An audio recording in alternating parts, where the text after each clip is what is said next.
Go yell at every Jeep Wrangler owner in America. Thank you.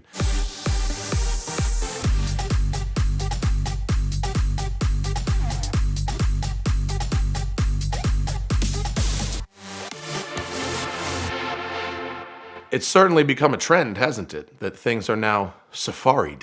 And it's funny that a lot of people kind of accuse me of riding that trend. And that's what I'm doing. But the story of my Safari, when Lee Keen, who builds these Keen Project Safari cars, I've known him since 2005 when he was racing for Farnbacher Lowles. Greg Lowles of Farnbacher Lowles, they were like a ALMS GT team. He stole like $10 million from a church and went use it to go racing. But Lee was one of his drivers. He was a very, very talented driver. And when he retired from professional racing, he had built this cabin in the woods in North Carolina, and he took a 911 SC, and he built his own Safari car, and it was Safari number 1. He built it for himself.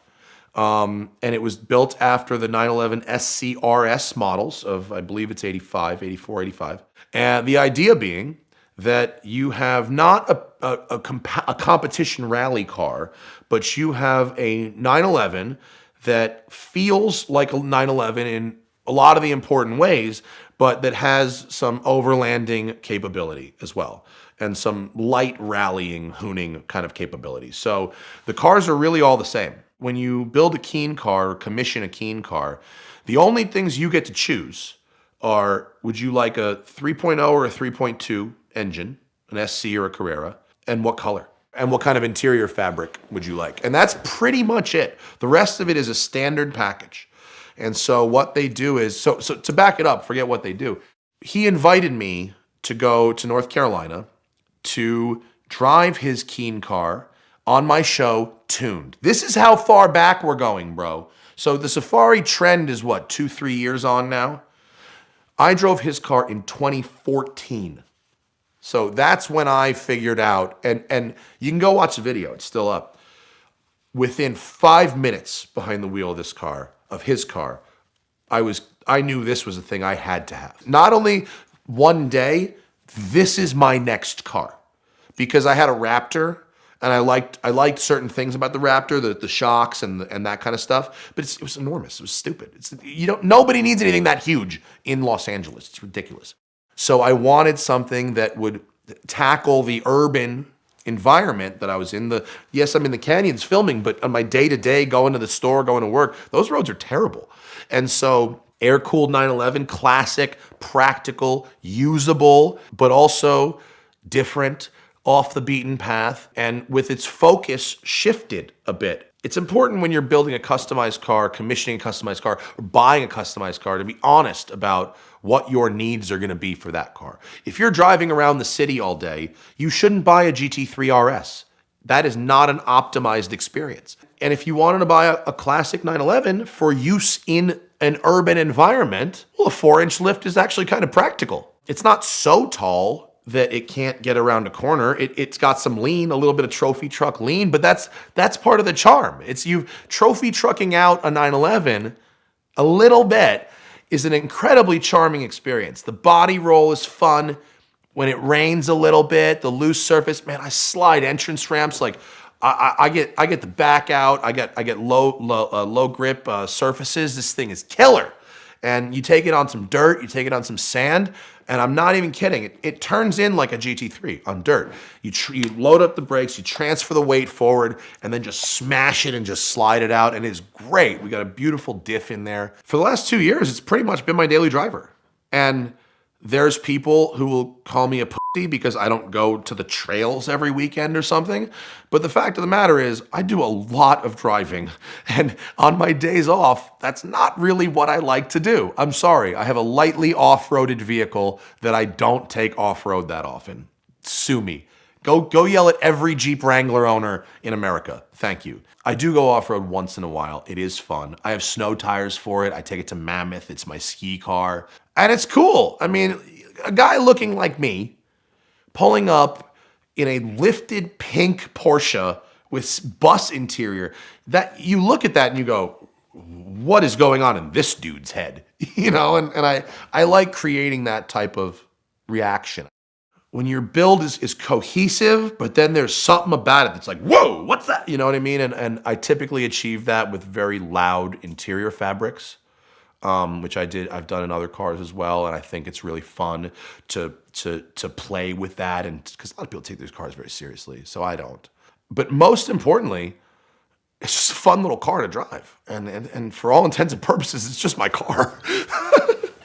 You know, I don't remember exactly. It was in Santa Cruz, and I had Sharkworks inspect it, and I was gonna paint it a different color. It was cheap. It was cheaper than it should have been because cassis red, the color, is, I think, a beautiful color when photographed well. The owner who I bought it from was the worst photographer on earth, and he photographed it at high noon, and it looked like garbage. And that's why it was cheap. That, and it was probably 3,000 or 4,000 miles from needing a top end rebuild as well, which I ended up having to do. The G50 911, even just to buy, you know, that's a fabulous car to drive. I never said, hang on, let's not do this. I never got to that. It was never like, wait a minute, this is great, just leave it. It was always bought for the purposes of doing that build. When you decide you want one, first off, even then, but certainly now, there's a very long waiting list. I had to wait almost a year. And this was years ago. You can either buy your own donor or they can find one for you. And then you send it down there. And they rebuild the engine. They do skid plates. They shave the mirrors and they do those tight rally mirrors. They do, you know, the lift. Elephant Racing made the suspension. They now have a new shock setup that I don't yet have and I probably won't get, but I don't remember who makes it. But they do the skid plates, the bumpers, the fog lights, the body work. Their body guy, Bryson, is incredible. I think they've built 25 or 30 of the cars. It takes about 10 months once they start. And the choosing of the fabrics is really fun, and there's a lot of whimsy in it. And I'm probably the poorest guy who owns one of these things. A lot of these guys have these as like off-road toys, and they beat the crap out of them. They just trash them and rebuild them and fix them, and they just hammer. And the Safari Club is not a bunch of posers. It's a bunch of guys who really do want to use these cars. And I was supposed to go on the Safari Southwest Rally, but it was canceled for COVID, unfortunately. We'll do it next year. But it's a really cool car, and I think that sports cars that have good on-road dynamics, that can be translated very easily to good off-road dynamics as well. The concepts of weight transfer and all that, it all applies.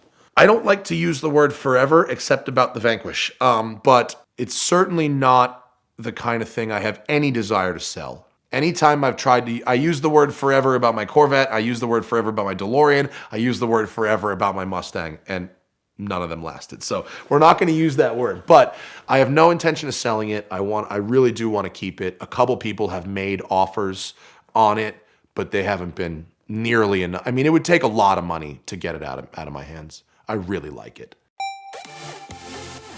Off the Record can help you find a speeding ticket or traffic citation no matter where you get it. You just download their app, take a photo of your ticket, and they match you with the best local attorney to achieve the best possible outcome. They can help you avoid costly insurance premium increases, points on your license, and other issues. And when you register, use the code VINwiki for a discount on their services. If you don't have a ticket that you need to fight right now, go ahead and download their app and register using the VINwiki code, and that will reserve your discount for whenever you might need it in the future. It's a great thing to have in your pocket when you never know who's going to pull up behind you on your next road trip.